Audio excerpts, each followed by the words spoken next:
Life your way. Newstalk ZB. Sport after 8, Jason Pine, Andrew Saville. Of course, Monday morning, 23 minutes away from 8. The Prime Minister's with us. Very good morning to you. Morning, Mike. Good to be with you. Should I, with Jason and Andrew, and it wasn't on the news last night and I was surprised, should I raise with them your cricketing? No, I am in pain, my friend. I am in a lot of pain. I went and played a charity cricket match yesterday. You know how at my age you sort of, I mean, you're a bit different because you're clearly an athlete, you know, Correct. eating your rhubarb or whatever it is, your pickles or whatever. But I am very sore today. I've had 3 Tylenol extra strength this morning. There was ibuprofen last night.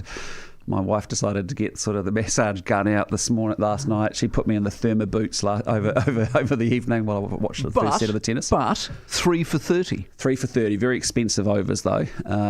Miracle, I got the ball on the pitch. It didn't bounce twice, which was good. And I had a very important innings to secure the show and just keep someone else good on strike. Good on you. With 5 runs.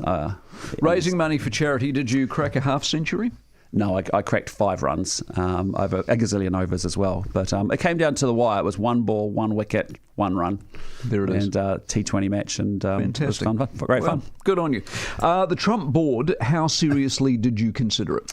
Oh, look, there were some pretty upfront concerns, as you could imagine. We're a small country with pretty limited resources.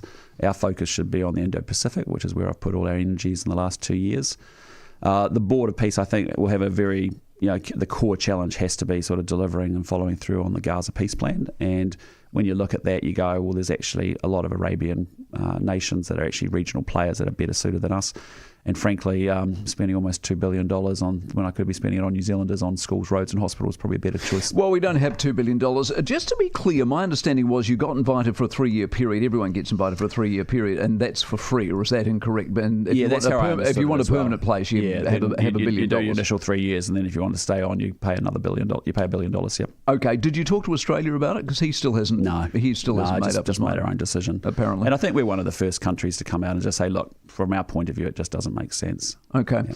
The Peters thing on immigration, twofold. One, the FTA in India. Is this Peters, try and give us a sense. I assume this is Peters playing games. Well, look, I respect Winston, no doubt about it, but he's just plain wrong on this Indian FTA. I mean, he was wrong on the China FTA, which he opposed as well. That's $40 billion that we've created for the economy. And if you fast forward 10 years from now, it's going to be fantastic being in the fastest growing, third biggest economy, fastest growing economy probably in the world, and largest one as well. But what's his problem with it if he's wrong? I mean, it's fairly evident he's wrong. He's going after the immigration part of it, as I understand it. The 1,600, 1,700 people a year come in on a 3-year visa. It can't be extended. They have to go home. The Indian government wants them to go home as well. And essentially what we've done is we've linked it into the green list. So they're people that we need from the green list anyway. Yep. And so it's not like it's incremental or additive. It's actually, we've got a smart immigration policy that's very linked to our economy, very linked to our infrastructure development. And so his concerns about this chain migration and all these other things, we don't have illegal immigration. It's not the UK, it's not the US. So are you see, I'm personally disappointed in this because I look at what he's done as foreign minister and he seems to have, no pun intended, come of age and he's a class act. And yet suddenly in election year we're going back to the Winston of 1997 where we'll play some dumb games. Well, I mean, he's obviously had a position in his party and himself over immigration and as I said, he opposed the China FTA as well, and I think he was wrong on that. And I think he's going to be wrong on this. So, irrespective of that, it's disappointing. But I think it's not actually a political thing. It's actually a New Zealand thing. Like at the end of the day, New Zealand grew under Labour national governments doing a China FTA with a growing economy, and that's what we want to do. We want to grow as the Indians go from 440 million middle class to 750 million by the end of the decade. We want to be in on the ground floor and growing with them strongly, and that's what this deal does. And I'm really comfortable with this deal. We have worked really hard. No one's going to get a better deal than what we've achieved on dairy. We've got optionality there. If someone does in the future, we can renegotiate, or right to renegotiate. On the immigration thing, I think we've got really good checks and balances on that. We've linked it very strongly into the green list. Yeah. So I don't, I respect Winston a lot. I like him a lot, but he's just wrong. Have you got the letter from Labour yet? Given you need their numbers. Mate, I get so many letters from so many people in conjunction with the FTA. Yeah. So they were allegedly sending you, I don't know if it's you or Maclay, but they were sending a letter with their concerns, issues, whatevers. Yeah. Have you got that? Do you know where they're at? I haven't that? seen it myself. Well, Todd may have it. The problem with that is if they're going to play games, you don't have the numbers. So it becomes serious, doesn't it? Yeah, but I think it's been very positive to see encouraging statements from Damien O'Connor, who understands this very well. I mean, he was a good trade minister as well. So I mean, I think they get it. So, but look, we're very much up for engaging with them. But you don't anticipate any problems from them? I don't think so. No. From what I've heard from remarks from both Hipkins and O'Connor, I don't think we will do. But the other thing, and I'm very happy we will be engaging with them, obviously, to make sure they understand. I don't know if you've seen this, but coverage over the weekend in Australia, Peters is also causing trouble about the number of people who have gone to New Zealand or come to New Zealand who are applying for Australian citizenship. And so what's he up to? Well, again, I've looked at the rates over the last 10, 15 years of people that may be coming to New Zealand as new New Zealanders, live here for a while, and then ultimately move over to Australia. And it hasn't really changed that significantly. And frankly, if you're thinking that New Zealand's a backdoor to getting into Australia, it's actually much quicker, faster to go directly into Australia. Do you know what I mean? And so it doesn't make a lot of sense or logic. As I said to you, look, I get it. Other countries around the world, if you think about Western Europe, UK, America, there's been massive tranches of illegal immigration, and that's a real nightmare. When you can't control your own sovereignty and your own border, that's a problem. But that has not been New Zealand's problem. We have had a very smart, consistent immigration policy. It's about linking it to our economic agenda, linking it to alignment. That's us. But once you've got them here, they then go, hello. I'm a New Zealander, I can pop across the Tasman super easy. But it's not as. But if you look at the pathways into Australia, that they've had very open and good pathways. In fact, in some ways, their immigration settings have been more competitive than ours. And so, why would someone come from, say, India to New Zealand to then go to Australia versus actually go straight into Australia? Okay. So I don't think that sort of logic holds. The other thing I'm reading, I don't even know if this is a thing, but we're discussing with the United States our critical minerals framework. It's non-binding apparently. Is this a thing? Is this going anywhere? Does it mean anything? Well, I mean, it got a bit. I saw in the papers on the weekend. It got sort of very speculative and ahead of itself. Frankly, we haven't made a cabinet decision or we had a fulsome discussion about it all. But do we want to develop a critical minerals sector in New Zealand? Absolutely. Why? Because AI and superconductors is the future of the world, and we should be not naive to that, and we should be understanding what resources we have here at home. But how we develop it, we'll do it in our own brutal national interests. And so we have conversations with the Americans, but nothing's been agreed. Are they keen?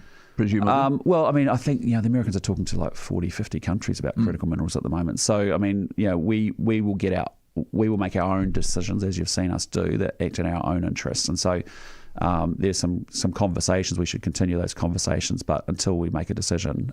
But we will develop the sector in our own interests. See, I can't, listening to Shane Jones, he rolled off a whole lot of minerals that I'd never heard of that he thought was somehow... Yeah, there's been Do we have a big collection of this stuff? Well, I think so. I mean, I looked at it once before. I remember thinking there's about 33 critical minerals in the world, and I think we had about 24, 25 of them based off our geologist's assessment of what we've got. Now, that's great, but you've obviously got to develop that. You've got to get capital in to unlock that value. And as I said, should we be looking at it? Absolutely, but we will develop it in our own interests. Okay. 107 is the consumer confidence number that came out. Pretty good, eh? Yes, it is. Yeah, and yet really I had Gareth Kernan on the program last week from Infometrics. He's not convinced the recovery is real. It might come later in the year. But he says there's a touch of deja vu here in the January-February period. We were here last year, we're here again. It looks similar. You say what? I disagree. I think the year before was quite challenging because remember we had a very negative Q3 number that we were dealing with as we went into Christmas last year, the year before last. I think you've seen so much leading indicator stuff. You've got a 1% GDP growth. You've got business confidence at a I think depending on 14-year high. You've got a consumer confidence. The thing on the consumer confidence I was really pleased with was it's in our cities, and it's certainly Auckland leading it.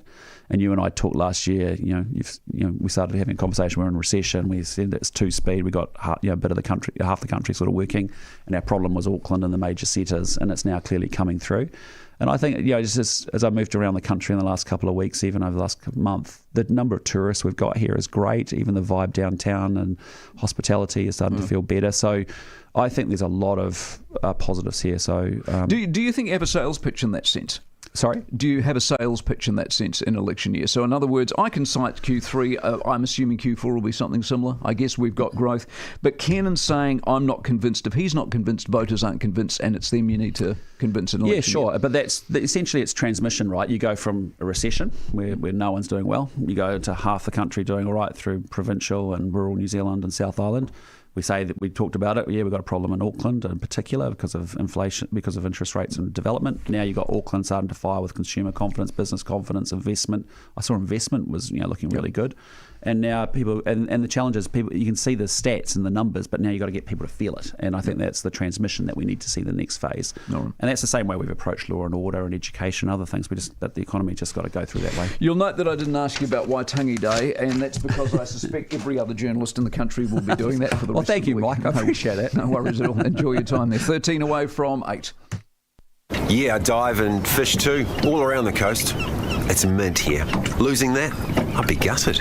Stop marine pests from spreading and ruining what you love. Keep your anchor, chain and gear clean. Visit biosecurity.govt.nz/boaties. Save $50 on car insurance with AA Insurance. Sign up for a new policy and get $50 off. Give AA Insurance a call, go online or pop into an AA centre and use the promo code PROTECT. Offer ends 25th February, T's and C's apply. Lipo with a Y is the one to buy. The colder months